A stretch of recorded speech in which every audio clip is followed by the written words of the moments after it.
Welcome to Sustainable Packaging with Cory Connors, presented by Atlantic Packaging. I'm your host, Cory Connors. In today's episode, I connected with Lydia Geddes from Lorax EPI, all the way from Rugby, England. We got to talk about how they are helping companies navigate extended producer responsibility globally and more. I'd also like to thank our sponsors, them, Specrite, and Lorax EPI. We couldn't do the show without them. Welcome, my very good friend Lydia Geddes from all the way from the UK, from our great partner Lorax EPI. I'm so excited to have you on the show. Welcome, Lydia. Oh, thank you. I am so honoured to be on here. You've had some fantastic people. So, very, very pleased to be here. Well, you're in good company, and I think you've been doing some great things at Lorax EPI.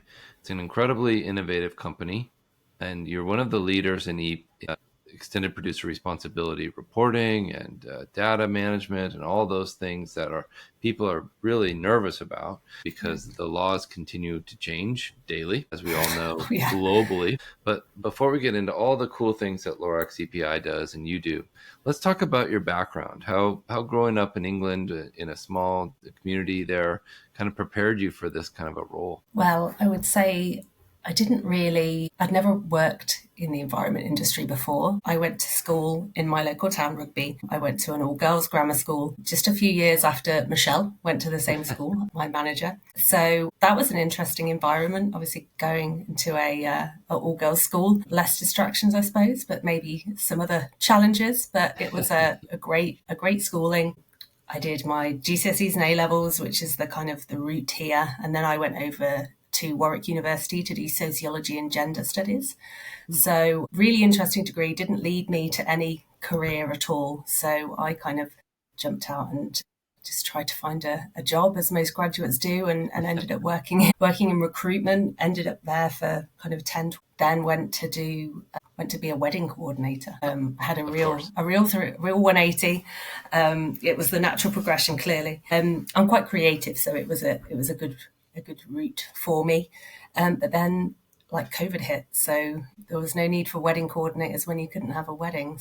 I didn't have a job then, and then happened to come across Lorax, who were in my hometown looking for customer account managers, which is a role I'd done before, and it sounded like a really interesting place. I had young kids, so kind of environment was kind of the back of my mind always, so it just seemed to fit really well. So started, that was 5 years ago. Wow.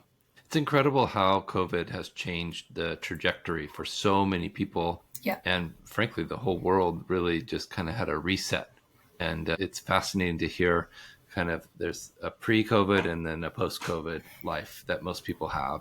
And I think I wouldn't have this podcast if it wasn't for that, global issue that we dealt with. Yeah. And it really changed. It changed working life, didn't it? I think things look so much different now. I mean, I think I had never had a Microsoft Teams account or anything. I'd never done a video call before I started. Obviously, there was video calls on your phone, but it was kind of very alien in a work environment. So it's been great, and I think it really does give us the opportunity. I mean, we work with people all around the world. It's nice to be able to see the whites of their eyes, and it's not just picking up a phone all the time. So I do think there's benefits.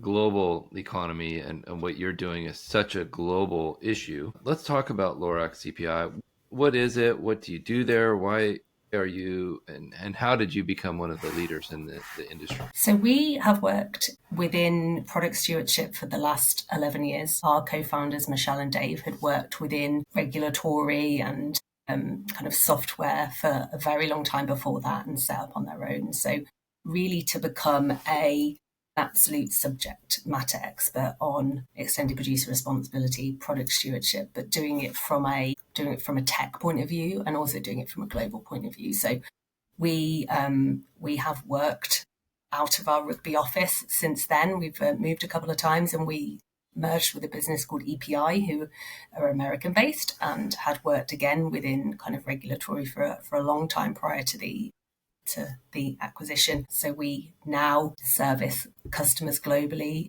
on reporting. So actually doing the extended producer responsibility reporting through our software platform. So we are pulling in data from lots of different systems within every client's database to be able to then produce those reports. But we also kind of go that step further, and we allow or we enable companies to understand what legislation is, what is enacted globally, what's changing, what's coming, what's passed, what's failed, but then also how it applies to them. Because I think it's such a complicated field and it's changing so often. And also the biggest challenge is knowing how that applies to you as a business. And that's the piece that we try and cover the whole piece, so we can really work with businesses right from the start of their kind of compliance.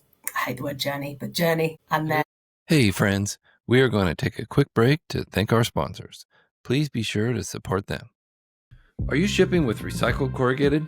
Think outside the box with 3M tape. 3M packaging tape can help you overcome your recycled corrugated challenges with confidence, making sure your boxes are sealed securely the first time, reducing downtime, and providing consistent performance. With 3M as your partner, you can maintain productivity, achieve cost savings, and turn packaging problems into sealing success. When you use recycled corrugated shipping boxes, think 3M packaging tape. Sustainability starts long before a product hits a shelf. It starts with the spec. That's why brands choose SpecRite, the leader in intelligent specification data management and modern product lifecycle management. SpecRite turns siloed packaging and product data into connected, reliable intelligence so AI can identify waste, optimize materials, streamline supplier collaboration, and accelerate sustainable product design. If you're trying to reduce packaging complexity or meet evolving regulations, it's time for a spec-first approach. SpecRite, the intelligent foundation for every product. Discover more at specrite.com. This episode is sponsored by Lorax EPI, global leader in environmental compliance and sustainability solutions. Lorax EPI empowers businesses to reduce their environmental impact and transition towards sustainable models through innovative software and expert consultancy. Their Envy platform supports EPR reporting, environmental taxes, and voluntary commitments, while providing data-driven insights to set ambitious goals and track progress. With tailored strategies and a commitment to transparency, Lorax EPI turns compliance into a competitive advantage. Learn more at loraxcompliance.com. And kind of carry them all the way through to kind of established reporting, and then looking at that kind of ongoing piece around what do they do from here? What do they focus on? And you've had some great success. You've had some great growth recently.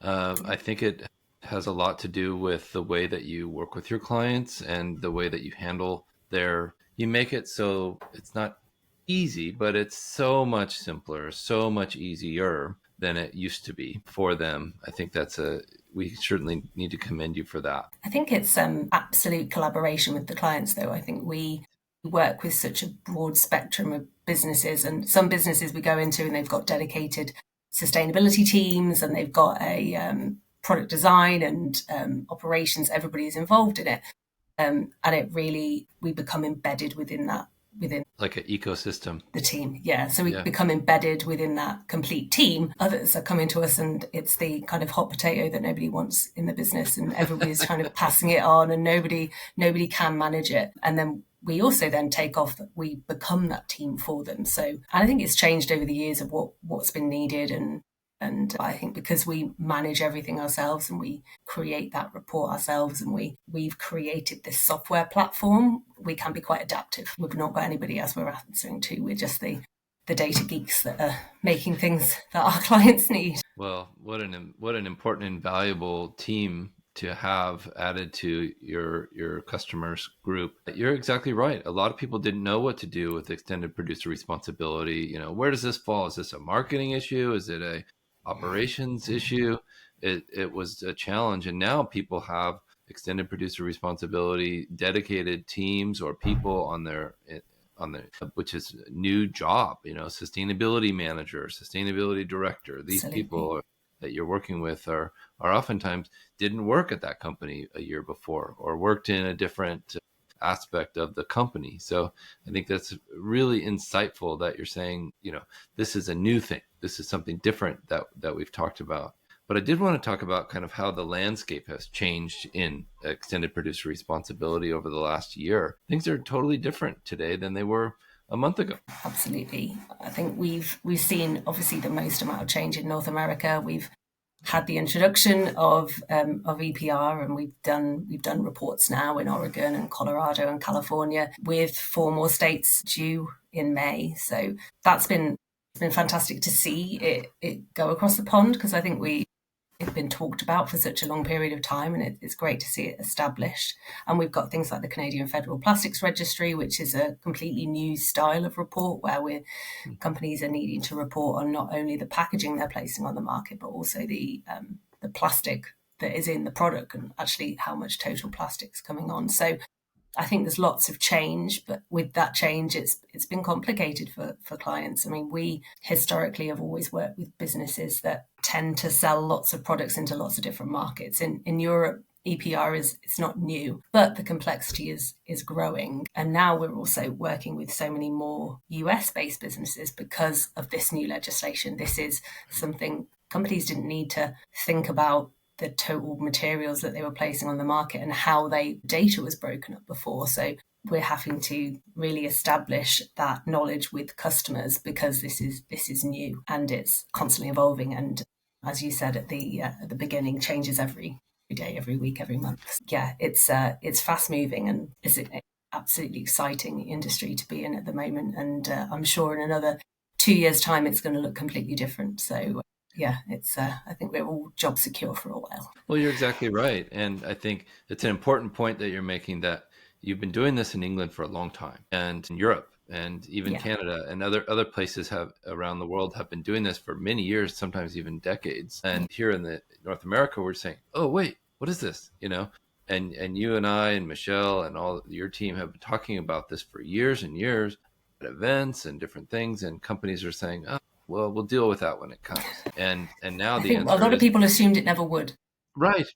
That's exactly right. They would say, oh, that's never going to work. Those laws will never pass. And I think that was a short-sighted view. And what you've done with your team has allowed them to come in at the last minute oftentimes, and help them through this process. Are you seeing a lot of last minute signups still? We're still talking to businesses now that we need to comply in the states where the reports have already gone, and we kind of thought this was going to go away, but and we're now realizing the financial implication of it. So a lot of the work, I mean, kind of March this year, just before Oregon was submitted, it really was that the whole team were working flat out with companies to really try and establish what data they had, where that sat, and how we can kind of pull that together into the reporting categories for Oregon. And we were doing the same for Colorado and California. I think this is new, and often the data, I mean, we're very used to the fact that no data source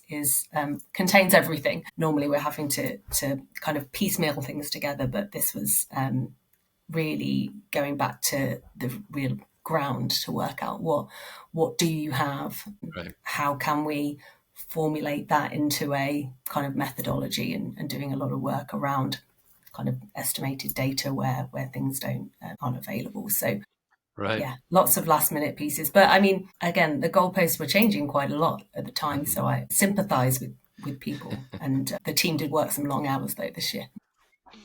I'm totally impressed with what you've done and what you've accomplished at Lorax, and your team. Like you said, it's grown dramatically. It's put in incredible amounts of work, and you and Michelle and everyone there has working hours that most people wouldn't want to work.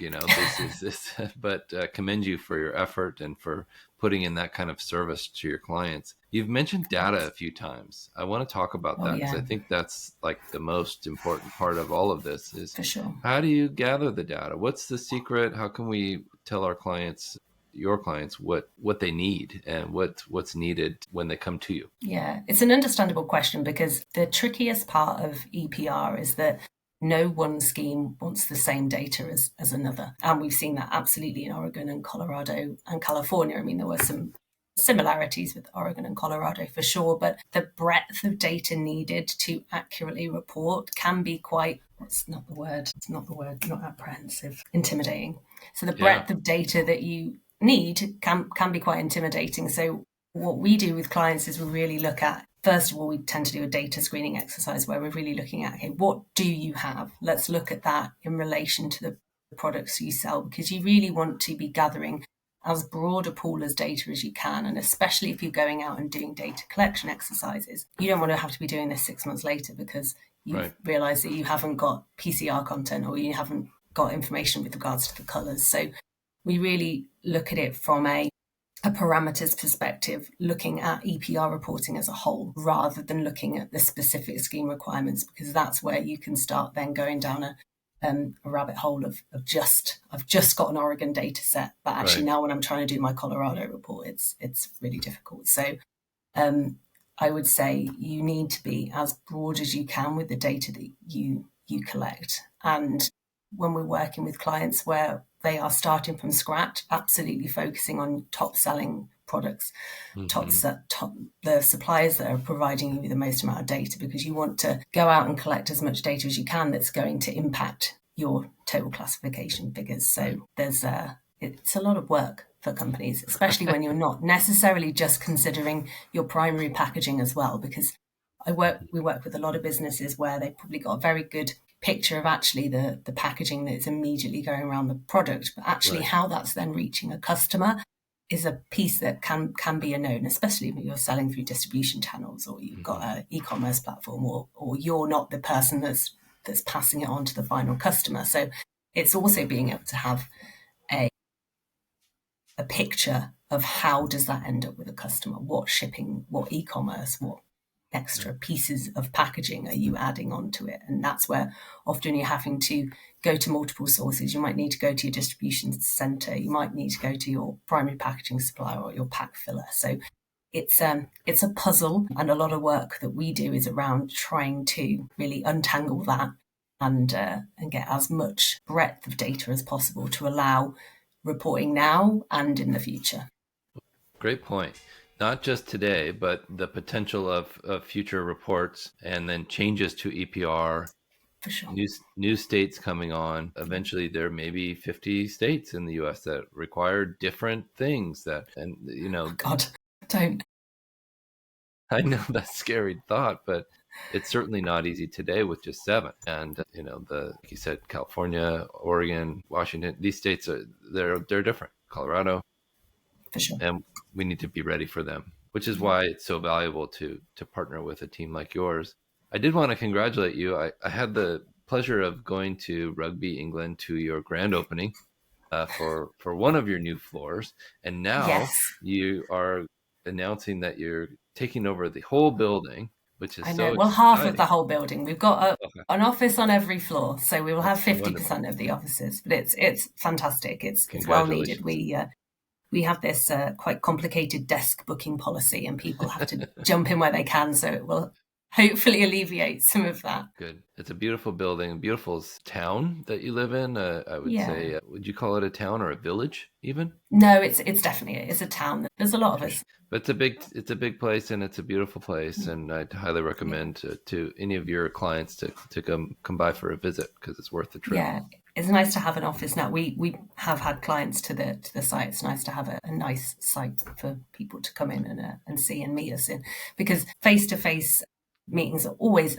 as lovely as meetings over Teams are. Nothing quite beats sitting next to somebody and going through the challenges and the data with them. Yeah, absolutely. Right. I agree. Well, let's talk about AI.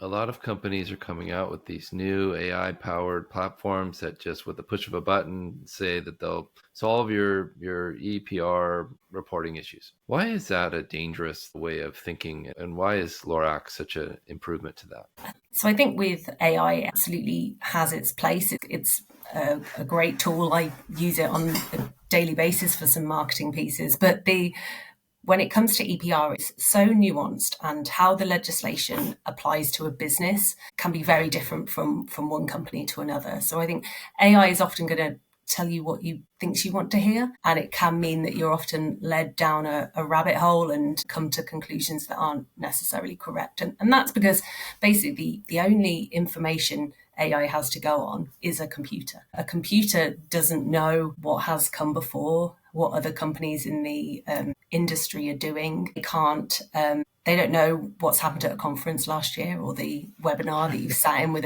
a producer responsibility organisation. It's not going to give you that depth of knowledge about how does the legislation apply to you?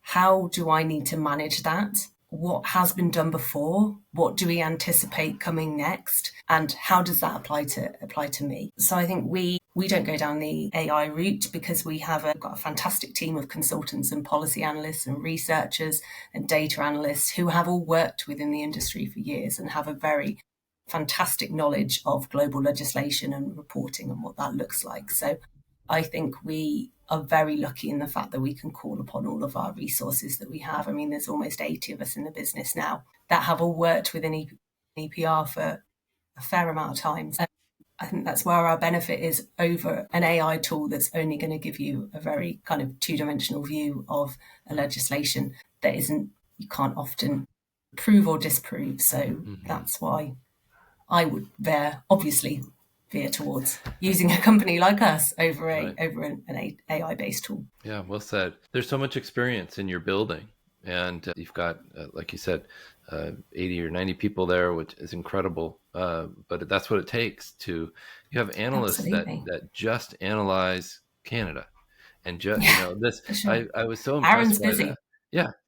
I got to meet him, Aaron. Just like, wow, he's totally focused on Canada and Canadian policy. And I think that's what it takes to be different and to think ahead and to think about what your clients will actually need and how they can prepare.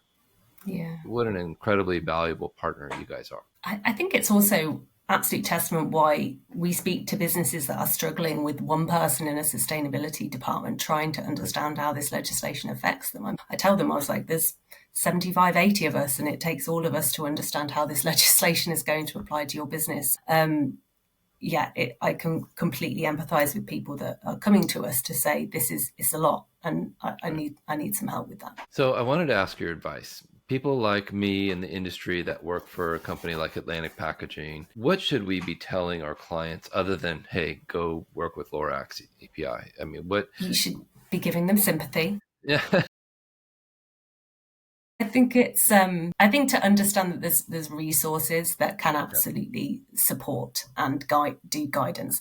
When we're looking at in the US, CAA has fantastic webinars. They have fantastic resources available to help companies understand what the legislation is on a generic basis. Obviously, then working with a company like ours, we can really help understand how that legislation applies to them. But for somebody that is starting out and doing it, I think is knowing that data is king, and the more information you can gather about the packaging you're providing to businesses or that you are getting from a packaging supplier is really key. And know that there are resources available to support with that, and that unfortunately, you don't want to be a bearer of too bad news, but unfortunately, it's only getting more complicated and it's only getting bigger. So it's probably also something not to sit on. Right. It's not going away. Yeah. And you can't wait this more one of out. A handle. Exactly. Right. The more of a handle you can get it on it at the start, it's going to absolutely help in the future. And Lorax does a webinar series, right? We do, yeah. It's been really insightful. So we do a biannual webinar every December and June where we run through our consulting team run that, and they go through all the kind of regulatory changes and what's coming up, and we do that across each continent. And then we have just started a Lorax Learn free webinar series, which is really looking at, I don't want to say the basics, but it's really kind of trying to highlight certain topics, just kind of 20-30 minute bite-sized sessions where we've done one, what is EPR, what does it mean, why is it here? Sean did a fantastic one about labelling requirements last week, and then we've got a couple more in the pipeline for January. And I think there's real benefit in it because there is a lot of resources out there, and we have a lot of knowledge within our team. So it makes absolute sense for us to kind of share that knowledge with a wider with a wider team. Not just, there's no point in us just keeping it to ourselves. Well, you're doing a great job, and you have become I think, the most well-known, the highest touted source for this information. So thank you for that. And the Circular Action Alliance. Thank me. It's not my knowledge, but our team are fantastic. We're very, very lucky. I'll take the kudos for sure. You deserve it. The Circular Action Alliance is another good spot, like you mentioned, to reach out to and to participate in their webinars as well. I wanted to think about something a little differently here. Do you think EPR will ever be kind of standardized around the world? Is that even a possibility, or at least in different countries? I think that there definitely is possibilities of some standardization, but I think that I can't see us ever having one standardized EPR report, because ultimately there's barriers to standardization globally. I mean, infrastructure within each country, a recycling structure in one country is never going to be the same in the other. So if you had a reporting or fee category structure, it's never going to be the same from one country to the next, because how something can be recycled in one country is going to differ.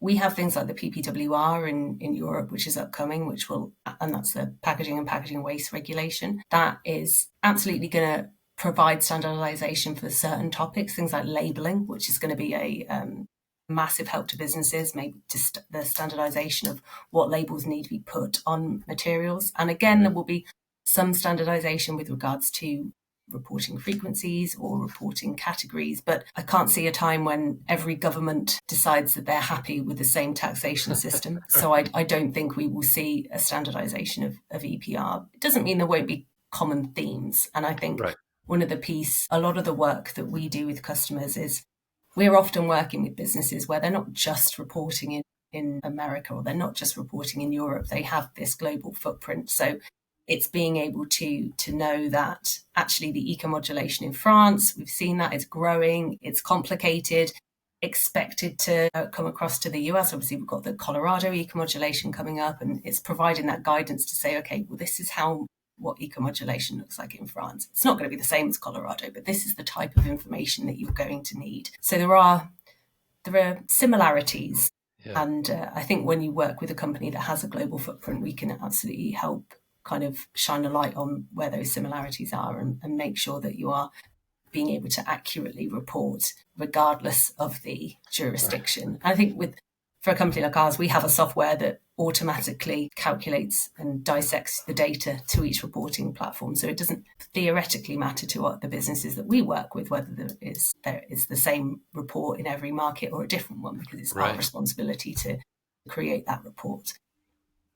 Either way, I appreciate that everybody works with me. Well done. And how do people get in touch with you? How do they reach out to Lorax EPI and you, Lydia, in particular? So we have a LinkedIn. Just search for Lorax EPI. We're pretty active on LinkedIn.